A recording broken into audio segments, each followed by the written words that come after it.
नमस्कार दोस्तों, स्वागत है आप सभी का एक बार फिर से अड्डा एमसीक्यू जीके में।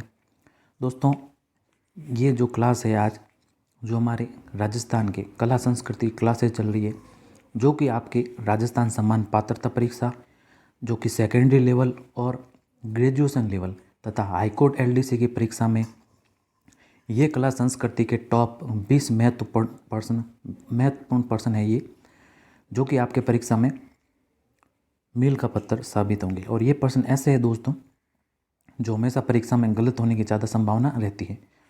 और ये जो पर्सन है, ये पुराने RSM SSB की जो भर्ती परीक्षाएं आयोजित हुई है, उसमें ये प्रश्न पूछे जा चुके हैं। तो ये प्रश्न आपके लिए अत्यंत महत्वपूर्ण साबित होंगे आपके एग्ज़ाम में। चलिए बिना देरी के शुरू करते हैं आज के हमारे पहले प्रश्न के साथ। शुरू करने से पहले दोस्तों बता दूं कि ये जो क्लासेज है, रोज़ाना दोस्तों आपके 20 महत्वपूर्ण प्रश्नों की क्लासेज होगी और रोज़ाना ये इसके वीडियो अपलोड होते रहेंगे, क्लास अपलोड इसकी होती रहेगी। तो शुरू करने से पहले अगर इस चैनल को आपने सब्सक्राइब नहीं किया है तो सब्सक्राइब कर लें, क्योंकि इसी प्रकार के क्वेश्चंस आपके लिए इस चैनल पर आते रहेंगे, वो भी दोस्तों MCQ प्रकार के। चलिए आते हैं हमारे प्रश्न की ओर। तो प्रश्न है पहला दोस्तों, राजस्थान में जोरावा गीत है। तो देखिए, राजस्थान में जोरावा गीत किस प्रकार का गीत है? ये एक विरह गीत है। क्या है दोस्तों? विरह गीत। और ये मुख्यतः जैसलमेर क्षेत्र का, और कह सकते हैं कि शेखावटी क्षेत्र में भी दोस्तों, जब किसी महिला का पति बाहर चला जाता है तो उसकी विरह में यह गीत गाया जाता है। कौन सा? जोरावा गीत। तो अविकल्प होगा यहाँ पर सही उत्तर। चलिए आते हैं 2 नंबर प्रश्न की ओर। 2 नंबर प्रश्न है दोस्तों, राई नृत्य के नाम से जाना जाता है। तो राई नृत्य के नाम से कौन सा नृत्य जाना जाता है? ये नृत्य जाना जाता है दोस्तों कौन सा? गंवरी नृत्य। कौन सा? गंवरी नृत्य। विकल्प अ यहाँ पर सही उत्तर होगा। और ध्यान रखिएगा, ये एक पुरुष प्रधान नृत्य है। कैसा? पुरुष प्रधान नृत्य है। और ये भीलों का नृत्य है। किसका है? भीलों का नृत्य। और भील दोस्तों यहाँ पर भाद्रपद कृष्ण प्रतिपदा से आश्विन एकादशी तक इस नृत्य को दोस्तों करते हैं। तो इसको ध्यान रखिएगा। गंवरी नृत्य किसका है? भीलों का नृत्य। किस प्रकार का नृत्य है? पुरुष प्रधान नृत्य। और इसे राई नृत्य के नाम से भी जाना जाता है। तो अविकल्प यहाँ पर सही उत्तर है। चलिए आते हैं 3 नंबर की ओर। 3 नंबर प्रश्न दोस्तों, राजस्थान में बंगड़ी आभूषण पहना जाता है। तो आभूषणों से भी अनेक दोस्तों प्रश्न पूछे जाते हैं, एक ना एक प्रश्न जरूर देखने को मिलता है राजस्थान कला संस्कृति से। तो जो बंगड़ी आभूषण है वो पहना जाता है दोस्तों हाथों में। कहाँ पहना जाता है? हाथों में। ब विकल्प यहाँ पर सही उत्तर है। और हाथों में भी दोस्तों कलाई में पहना जाता है। ब विकल्प सही उत्तर होगा। चलिए 4 नंबर प्रश्न है दोस्तों आपके सामने, हमीर महाकाव्य का लेखक कौन था? ये भी अच्छा प्रश्न है दोस्तों। तो हमीर महाकाव्य का लेखक कौन था? क्या होगा इसका सही उत्तर? इसका सही उत्तर होगा दोस्तों नयनचंद सूरी। क्या होगा? नयनचंद सूरी। विकल्प ब। और रणथंभौर में चौहान वंशों का इसमें उल्लेख है। किसमें दोस्तों? हमीर महाकाव्य में। किसका उल्लेख है? रणथंभौर के चौहान वंशों का। तो जो ब विकल्प है वो हमारे सही उत्तर है। और श्यामल दास से संबंधित एक प्रश्न पूछा जाता है दोस्तों कि वीर विनोद, ध्यान रखिएगा, वीर विनोद किसकी रचना है? तो वो किसकी है? श्यामल दास की। और नैणसी से संबंधित पूछा जाता है दोस्तों नैणसी ख्यात। क्या? नैणसी ख्यात किसकी रचना है? तो वो तो नाम से ही पता चल रहा है कि किसकी रचना है, मुहूर्णोत नैणसी की। इन्हें दोस्तों नैणसी का उपनाम है मारवाड़ का अबुल फजल। इन्हें मारवाड़ का अबुल फजल के नाम से भी जाना जाता है। और दोस्तों अगर GH ओझा की बात करें, गौरी शंकर हीराचंद ओझा, तो इन्होंने बीकानेर, डूंगरपुर, सिरोही का इतिहास इन्होंने लिखा था। लेकिन हमारे जो प्रश्न है वो है हमीर काव्य से संबंधित। हमीर काव्य के लेखक कौन है? ये है नयनचंद सूरी। और इसमें रणथंभौर के चौहानों का उल्लेख है।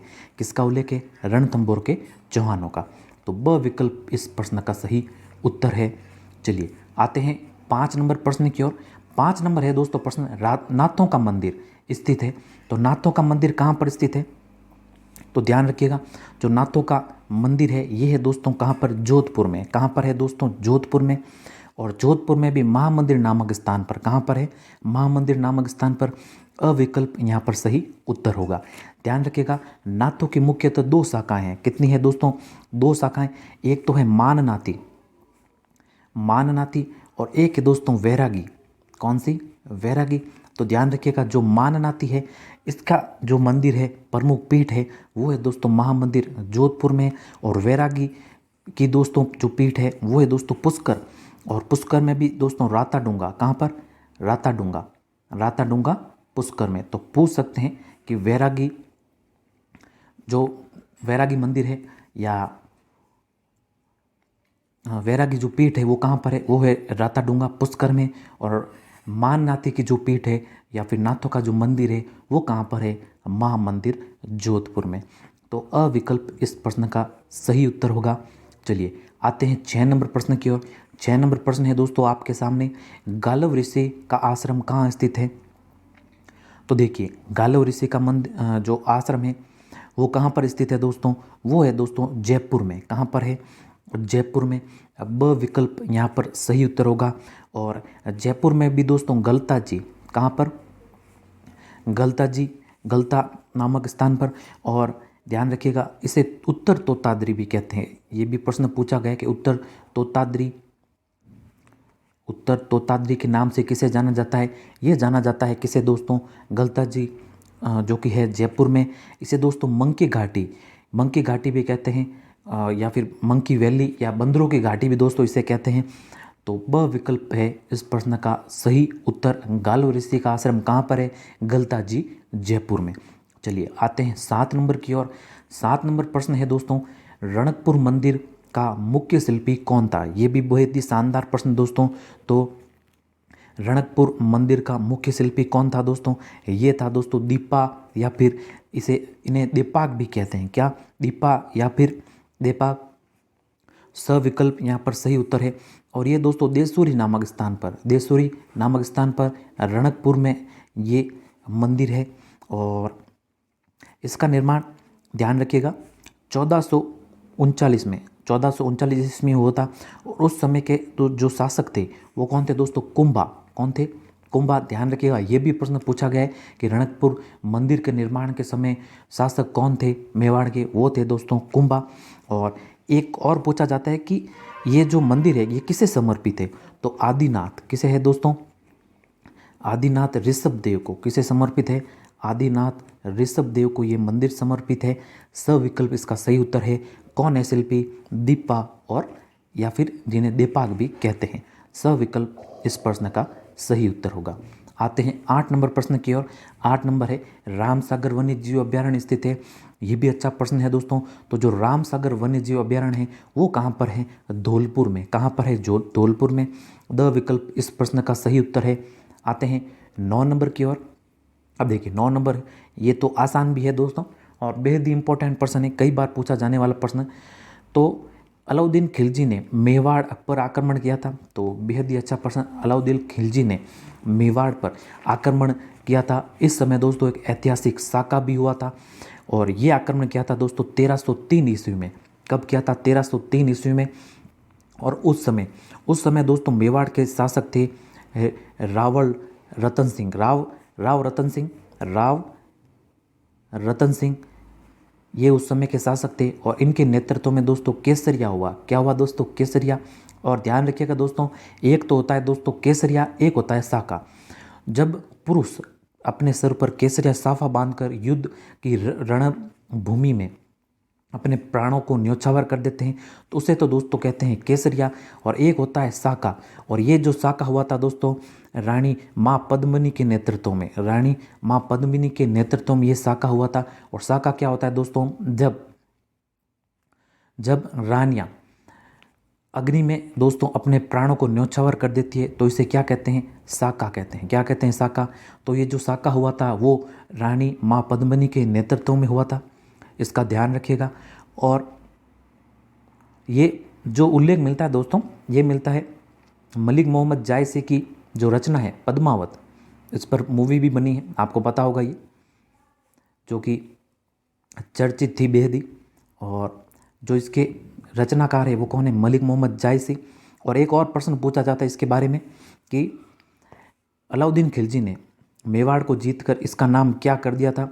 इसका नाम कर दिया था दोस्तों खिजराबाद। क्या कर दिया था? खिजराबाद। और द विकल्प इस प्रश्न का सही उत्तर। तो ये भी प्रश्न पूछा जाता है कि मेवाड़ का नाम अलाउद्दीन खिलजी ने जीत कर क्या कर दिया था, ये कर दिया था खिजराबाद। द विकल्प सही उत्तर। चलिए आते हैं 10 नंबर की ओर।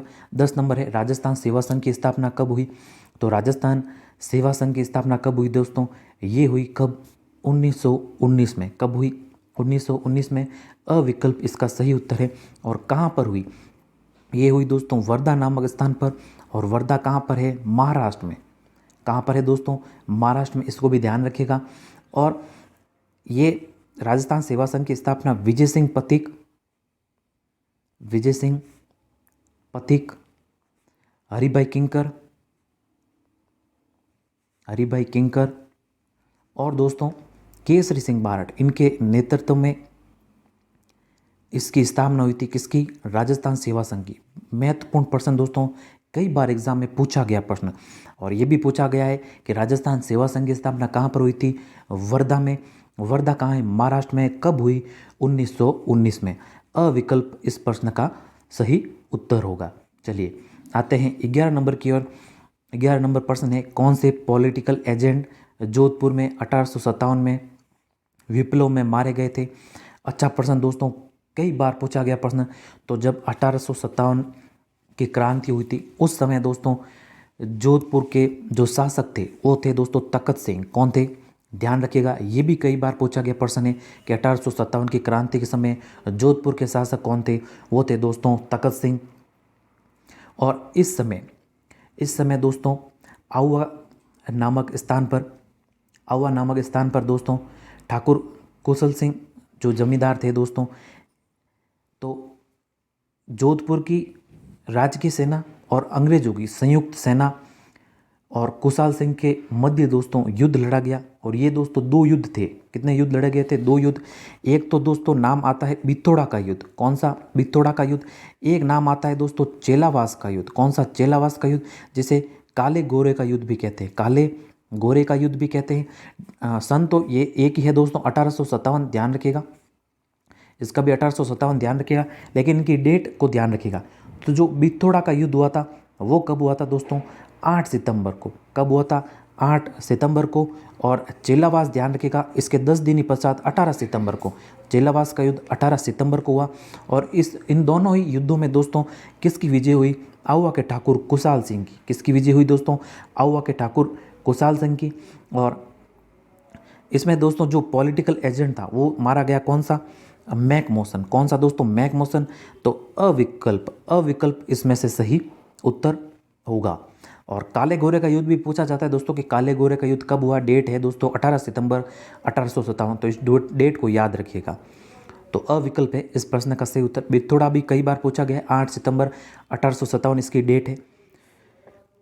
चलिए आते हैं 12 नंबर प्रश्न की ओर। 12 नंबर प्रश्न है दोस्तों, चित्तौड़ का प्राचीन नाम था। तो चित्तौड़ का प्राचीन नाम चित्रकूट था। कौन सा था दोस्तों, चित्रकूट। क्योंकि चित्रांगद मौर्य द्वारा इसे यहाँ पर शासन किया गया था, इसलिए इसका नाम, प्राचीन नाम था दोस्तों चित्रकूट। और वर्तमान में नाम क्या है, चित्तौड़गढ़। तो सविकल्प इस प्रश्न का सही उत्तर है। चलिए आते हैं 13 नंबर प्रश्न की ओर। 13 नंबर प्रश्न है दोस्तों आपके सामने, बीकानेर का प्राचीन नाम क्या था। तो बीकानेर का प्राचीन नाम दोस्तों जांगड़ प्रदेश था। क्या था दोस्तों, जांगड़ प्रदेश। अविकल्प इसका सही उत्तर है, जांगड़ था बीकानेर का प्राचीन नाम। अविकल्प सही होगा। चलिए आते हैं 14 नंबर की ओर।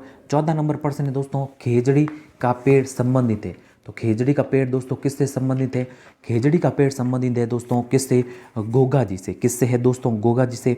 और एक कहावत भी है दोस्तों कि गांव गांव खेजड़ी। क्या, गांव गांव खेजड़ी और गांव गांव गोगा। गांव गांव गोगा। क्योंकि दोस्तों जो गोगा जी का थान होता है वो किसके नीचे होता है, खेजड़ी वृक्ष के नीचे। और इसे दोस्तों समी भी कहते हैं, इसे समी वृक्ष भी कहते हैं। और ध्यान रखिएगा जो इसका वनस्पतिक नाम है वो है दोस्तों प्रोसोपिस सिनेरेरिया। Prosopis cineraria. क्या है दोस्तों, प्रोसोपिस सिनेरेरिया। तो इसको भी ध्यान रखिएगा, कई बार ये भी पूछा गया है कि खेजड़ी वृक्ष का जो वनस्पतिक नाम है वो क्या है दोस्तों, प्रोसोपिस सिनेरेरिया। और दशहरे के दिन खेजड़ी की पूजा होती है, ये तो आपको पता ही होगा। चलिए, और इसके बारे में 1-2 फैक्ट और है दोस्तों कि प्रश्न पूछा जाए कि खेजड़ी को, अब आप सभी जानते हैं कि खेजड़ी क्या है, राज्य वृक्ष है। खेजड़ी को राज्य वृक्ष का दर्जा कब मिला? तो ये मिला था 31 अक्टूबर, कब? 31 अक्टूबर 1983 को। कब मिला? 31 अक्टूबर 1983 को। और एक डेट और है 5 जून, ध्यान रखिएगा, 5 जून 1988 को, 5 जून 1988 को इस पर 60 पैसे का, कितने? 60 पैसे का डाक टिकट जारी हुआ। डाक टिकट जारी हुआ कितने? 60 पैसे का। कब हुआ? 5 जून 1988 को। और 31 अक्टूबर 1983 को इसे राज्य वृक्ष का दर्जा मिला। तो प्रोसोपिस सिनेरेरी इसका वनस्पतिक नाम किससे संबंधित है दोस्तों? ये गोगा जी से। किससे संबंधित है? गोगा जी से। अविकल्प यहाँ पर सही उत्तर है। चलिए आते हैं 15 नंबर की ओर। 15 नंबर है जीवन कुटीर के गीत निम्न में से किसके द्वारा लिखा गया? बेहद ही उम्दा प्रश्न ये भी दोस्तों। तो जीवन कुटीर के गीत ये लिखा गया किसके द्वारा? हीरालाल शास्त्री के द्वारा। किसके द्वारा? हीरालाल शास्त्री के द्वारा। और एक इनकी और रचना है दोस्तों, पढ़ले पढ़ले प्रतिज्ञा, नमो नमः, नमो नमः। ये भी गीत दोस्तों किसके द्वारा लिखा गया? हीरालाल शास्त्री के द्वारा। 1930 की बात है ये। तो जो सविकल्प है वो यहाँ पर सही उत्तर है। चलिए आते हैं 16 नंबर की ओर। 16 नंबर है दोस्तों, संत दरियाव जी राम स्नेही संप्रदाय की किस शाखा के प्रवर्तक थे? तो ध्यान रखिए, जो राम स्नेही संप्रदाय है इनकी दोस्तों 4 पीठें हैं मुख्यतः। कितनी पीठें हैं दोस्तों? 4। और ध्यान रखिएगा, इन 4 पीठों की बात करें अगर, जो राम स्नेही संप्रदाय है इनकी 4 पीठें हैं। पहली पीठ की बात करें वो है दोस्तों कहाँ पर? शाहपुरा। कहाँ पर है दोस्तों? शाहपुरा। शाहपुरा में भी भीलवाड़ा में। और इसके जो संस्थापक थे वो थे रामचरण जी। कौन थे? रामचरण जी। और बात करें यहाँ पर दूसरी शाखा की, तो दूसरी है दोस्तों रेण। क्या है दोस्तों? रेण, जो कि है कहाँ पर? ये है दोस्तों कहाँ? बीकानेर, सॉरी मेड़ता में है ये, मेड़ता में। कहाँ पर है? मेड़ता में। और इसके जो प्रवर्तक थे वो थे संत दरियाव जी। कौन थे? संत दरियाव जी। और एक शाखा है दोस्तों इनकी और खेड़ापा। कौन सी है? खेड़ापा। और तो खेड़ापा है दोस्तों जोधपुर में। और इसके जो प्रवर्तक थे या फिर संस्थापक थे वो थे रामदास जी। कौन थे? रामदास जी। एक है दोस्तों इसकी सिंहथल। सिंहथल है दोस्तों बीकानेर में। ध्यान रखिएगा, सिंहथल कहाँ पर है? बीकानेर में। इसके जो संस्थापक है वो है हरिराम दास जी। कौन है? हरिराम दास जी। तो जो सही उत्तर है वो हमें क्या पूछा है? संत दरियाव जी। तो दरियाव जी हमें यहाँ दिख रहा है ना, तो बस स विकल्प यहाँ पर सही उत्तर है। रेण कहाँ पर है? मेड़ता में। इसके जो प्रवर्तक थे वो कौन थे? दरियाव जी। और शाहपुरा कहाँ पर है? ये है दोस्तों शाहपुरा भीलवाड़ा में। इसके जो प्रवर्तक थे रामचरण जी। सिंहतल के थे हरिराम दास जी। और खेड़ापा के थे दोस्तों जो कि है कहाँ पर? जोधपुर में। इसके थे कौन? रामदास जी। इसके शाहपुरा के थे रामचरण जी थे और खेड़ापा के थे रामदास जी। तो जो स विकल्प है वो यहाँ पर सही उत्तर है। चलिए आते हैं अगले की ओर। अगला 17 नंबर प्रश्न, निम्नलिखित में से राजस्थान का कौन सा जिला कानन मेला से संबंधित है? इंपॉर्टेंट प्रश्न है दोस्तों। तो राजस्थान का कौन सा जिला है जहाँ पर कानन मेला लगता है? ये लगता है दोस्तों कहाँ पर? बाड़मेर में। कहाँ पर लगता है दोस्तों? बाड़मेर में। और ये मेला जो लगता है वसंत ऋतु में। कब? बसंत ऋतु में। कब लगता है? बसंत ऋतु में। तो जो स विकल्प है वो यहाँ पर सही उत्तर है। चलिए आते हैं 18 नंबर की ओर। 18 नंबर प्रश्न है दोस्तों आपके सामने, निम्नलिखित में से किस जिले में भीमलाट विजय स्तंभ स्थित है? तो अच्छा प्रश्न है दोस्तों। तो जो मुख्यतः एक विजय स्तंभ है वो तो आपको पता है, वो कहाँ पर है? चित्तौड़ में। कहाँ पर है दोस्तों? चित्तौड़ में विजय स्तंभ। और एक तनोट में भी विजय स्तंभ है दोस्तों। तनोट माता मंदिर के सामने स्तंभ बना है, ये भी विजय स्तंभ है।